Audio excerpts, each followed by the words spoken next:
Welcome all of you in this channel.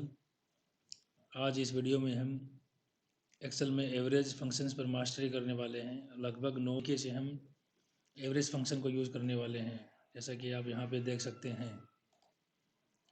इसमें हम cover करेंगे basic average, specific cells, ignore zeros, conditional average, multiple conditions, ignore errors, weighted average, visible cells only, dynamic conditional जो कि office 365 और 2021 से letter में काम करता है, डेट रेंज एवरेज। तो कुल मिलाकर एवरेज के सारे फंक्शन इसमें कवर होने वाले हैं, तो बने रहिए अंत तक। देखते हैं वन बाय वन।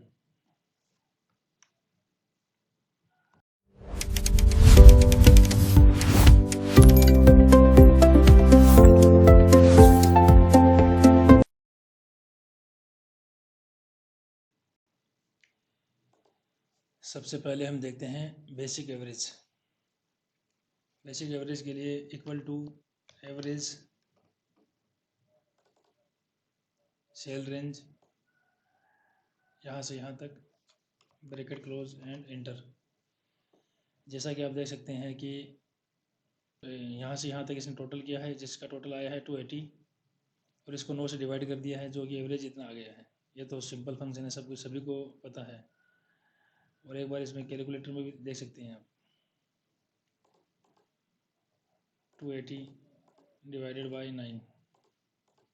ओके, इतना ही हमारे पास यहाँ पे आया है। ये तो बेसिक फंक्शन है। इसके बाद हम देखते हैं specific sales.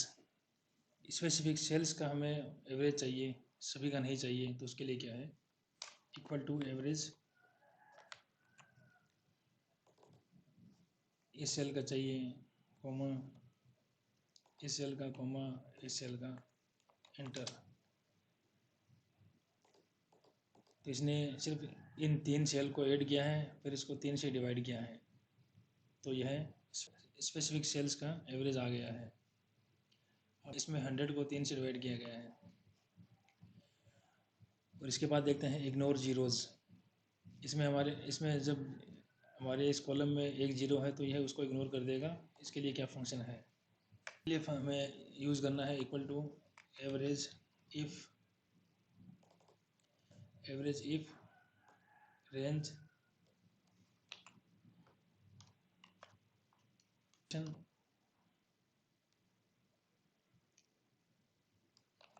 Not equal to 0 40। इस केस में हम देख सकते हैं कि इसने एक जीरो को इग्नोर कर दिया है, तो 80। इसके बाद 1 2 3 4 5 6 7 8 9 10, तो 80 को 7 से डिवाइड किया है।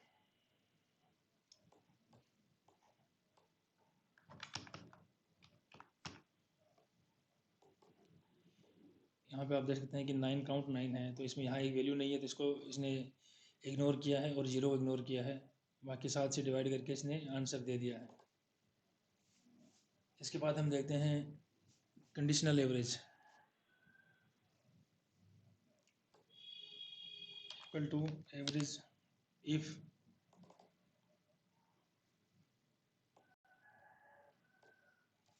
कॉमा, हमें इसमें देखना है ईस्ट जोन का, EAST ईस्ट, ये वाली सेल्स की एवरेज। इस रेंज को सेलेक्ट किया, एंटर, 170। जैसा कि इसमें ये दिखाया गया है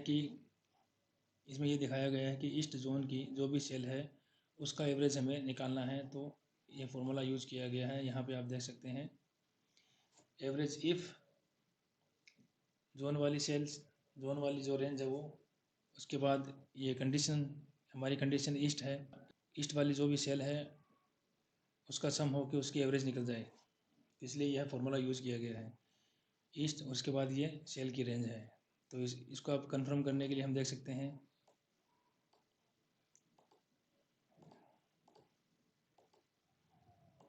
ईस्ट ये सिर्फ ईस्ट की आ गई है। इसको कंफर्म करने के लिए हम देख सकते हैं कि 680 डिवाइडेड बाई 4, 680 डिवाइडेड बाई 4 170, 170 आप देख सकते हैं यहाँ पे 170। यह फॉर्मूला इस तरीके से काम करता है। कंडीशन, किसी भी कंडीशन को हम अप्लाई कर सकते हैं इस पर।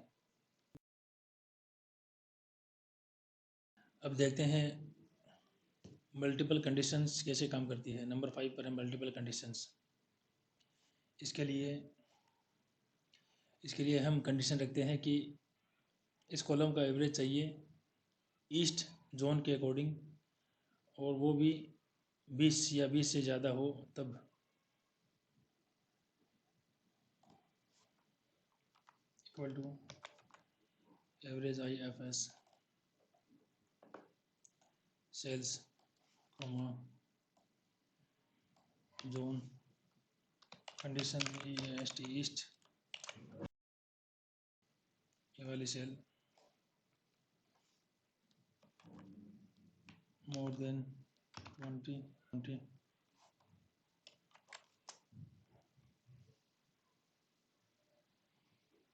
इसमें आप देख सकते हैं कि इसने मल्टीपल कंडीशंस लगाकर इसका एवरेज निकाला है 210। इसको चेक करते हैं, फिल्टर करते हैं इसको ईस्ट के अकॉर्डिंग।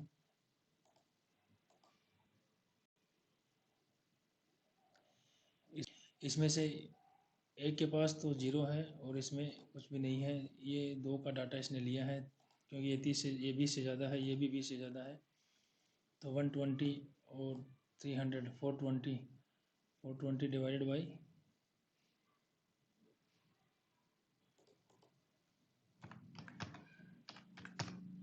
210। आप देख सकते हैं यहाँ भी 210 है। तो यह फंक्शन इस तरीके से काम करता है। मल्टीपल कंडीशन से हम इसमें अप्लाई कर सकते हैं। अब चलिए अब आगे चलते हैं। नंबर 6 पे है इग्नोर एरर्स। इसके लिए हमने एक यहाँ पे कुछ वैल्यूज़ लिखी है कॉलम ए में और कॉलम बी में। ये हमने इसलिए लिखा है कि हमें एक कोई एरर क्रिएट करना है, तो मैंने यहाँ पे इसका मल्टीप्लाई किया है, इन दोनों का मल्टीप्लाई किया है इसी तरीके से नीचे तक, और यहाँ पे मैंने पी लिख दिया है लेटर, कोई भी लेटर, ताकि कोई एरर क्रिएट हो सके। अब हमें इस कॉलम का एवरेज चाहिए और एरर्स को इग्नोर करना है हमें। तो देखते हैं कैसे होता है ये। इक्वल टू एग्रीगेट, इसमें प्रेस करना है 1, 6, अपनी जो रेंज है वो रेंज मैंने यहाँ तक लिया है। एरर को भी साथ में इंक्लूड किया है इसमें, ब्रैकेट क्लोज एंटर। आप देख सकते हैं इसने इसका एवरेज निकाल दिया है और एरर को इसने इग्नोर कर दिया है। इसको कंफर्म करने के लिए 1 मिनट आप देख लीजिए। इसका काउंट 6 है, 3955 3955 डिवाइडेड बाई 5, क्योंकि इसने एक एरर को इग्नोर किया है। 791। यह फंक्शन इस तरीके से काम करता है। अब आगे चलते हैं। इग्नोर एरर्स के बाद में है 7 नंबर पर वेटेड एवरेज। इसमें हमारा गोल यह है कि find the weighted average price. यह प्राइस है, यह क्वांटिटी सोल्ड की गई है, यह प्रोडक्ट है और यह इनका मल्टीप्लिकेशन है। Average price based on quantity sold, हमें यह निकालना है कि जितनी क्वांटिटी बेची गई है उसके अकॉर्डिंग इसकी एवरेज प्राइस क्या थी। इसका यह फॉर्मूला है, equal to sum product range, price की रेंज, इसके बाद क्वांटिटी की range,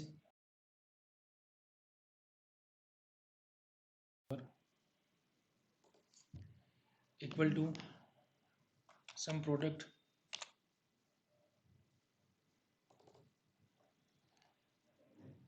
range,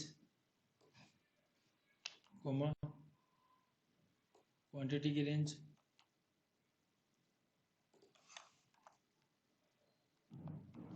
divided by sum quantity की रेंज अगेन और इंटर। आप देख सकते हैं कि इसमें इसने एवरेज प्राइस दी है 87.33 रुपीज़। ये क्वांटिटी सोल्ड के अकॉर्डिंग है, जितनी क्वांटिटी बिकी है उसके अकॉर्डिंग है।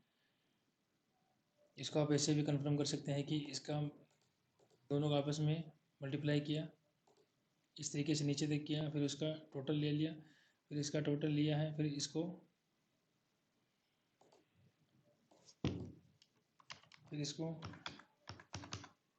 Divided by 150/87। ये इस तरीके से काम करता है। इसके बाद नंबर 8 पर है visible cells only equal to subtotal 101,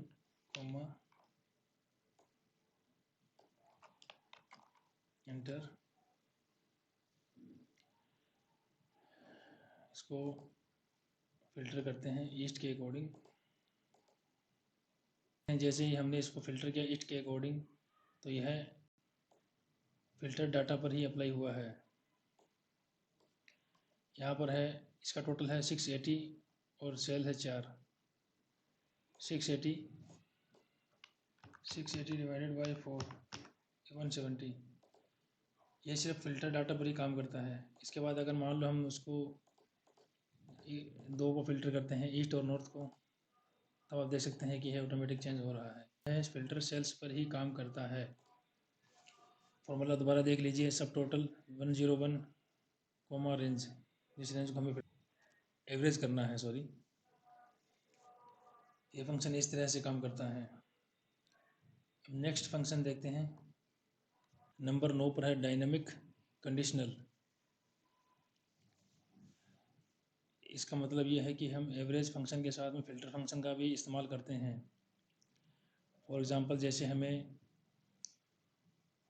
इस डाटा को जोन के अकॉर्डिंग फ़िल्टर भी करना है, फिर उसका एवरेज भी निकालना है, एक साथ दोनों काम एक साथ करने के लिए हम इस फंक्शन का यूज़ करते हैं।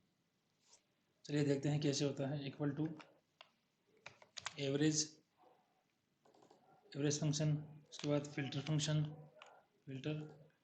इसके बाद जिस रेंज का हमें, जिस कॉलम का हमें एवरेज निकालना है उसको सिलेक्ट करना है। उसके बाद कंडीशन हमारी क्या है, ये जोन को सिलेक्ट किया। इसके बाद इक्वल टू कि वो जोन में से वेस्ट वेस्ट को फ़िल्टर करें, और वेस्ट के जितने भी डाटा है उसको फ़िल्टर करें और उसका एवरेज निकाल दें।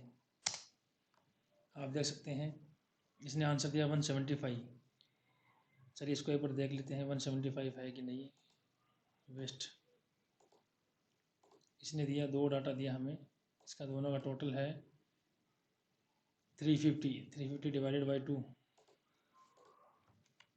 350 डिवाइडेड बाई 2 175 देख सकते हैं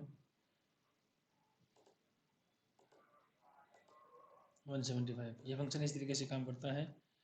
फ़िल्टर के साथ में हमें एवरेज निकालनी हो,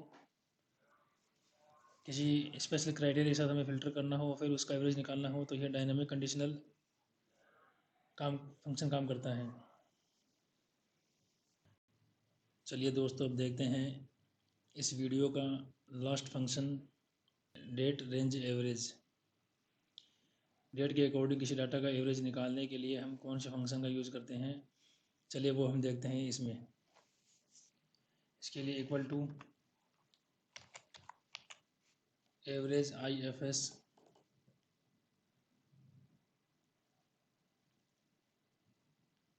हमारे पास यह सेल्स का डाटा है, इसकी रेंज को हमने सेलेक्ट किया। इसके बाद डेट की रेंज को हमने सेलेक्ट किया, कोमा। इसके बाद यह फॉर्मूला टाइप करना है, greater than equal to end date function. इसमें पहले आ रहा ईयर 2025, कोमा मंथ जनवरी, डे, कोमा पहली तारीख ब्रैकेट क्लोज, कॉमा, डेट को अगेन सिलेक्ट करना है, डेट, कॉमा, फंक्शन लिखना है less than equal to end date year 2025, comma, month दिसंबर, डे 31st। पूरे एक साल के सेल्स का हमें एवरेज निकालना है। एंटर। इसने आंसर दिया 180। चलिए इसको चेक करते हैं। 2025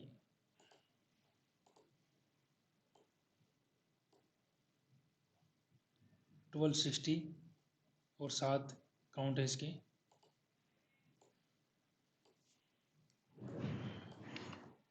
1260 7 180। जैसा कि आप देख सकते हैं कि इसने पूरे एक साल की जितने भी सेल्स थी उसका एवरेज निकाल दिया है। इसके लिए यह फंक्शन है, आप देख सकते हैं स्क्रीन के ऊपर। तो यह था दोस्तों, हम एवरेज को कितने तरीके से एक्सेल में निकाल सकते हैं। एवरेज के लगभग 10 फंक्शंस हमने इसमें यूज़ किए हैं। उम्मीद है कि आप लोगों ने इससे कुछ फ़ायदा हासिल किया होगा। Thanks for watching.